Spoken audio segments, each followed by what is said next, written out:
میخوام رو ابرا همدم ستاره هاشم، تو تک سوار عاشق من پری قصه هاشم. گفتم به جای شعر و قصه های بچگونه با هم بیا بسازیم زندگی رو عاشقونه. ما دوباره پرواز مرغ عشقی پر میگیریم تا اوج آسمون ها. جای حسرت تو قلب ما دوتا نیست، نمیمونیم با قصه تک تنها.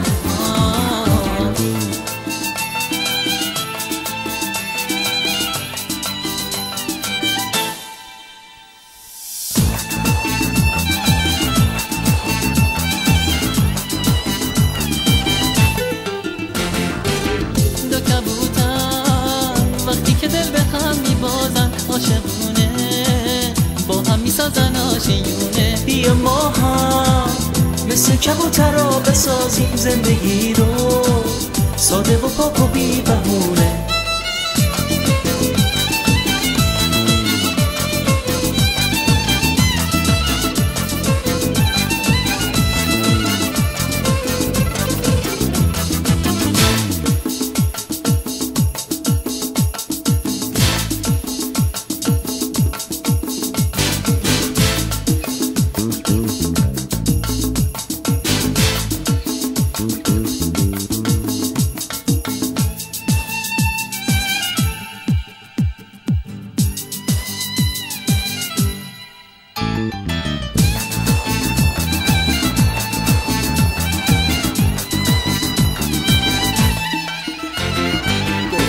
میخوام رو ابرا همدم ستاره هاشم، تو تک سوار عاشق من پری قصه هاشم. گفتم به جای شعر و قصه های بچگونه با هم بیا بسازیم زندگی رو عاشقونه. ما دوباره پرواز مرغ عشقی پر میگیریم تا اوج آسمون ها. جای حسرت تو قلب ما دوتا نیست، نمیمونیم با قصه تک تنها.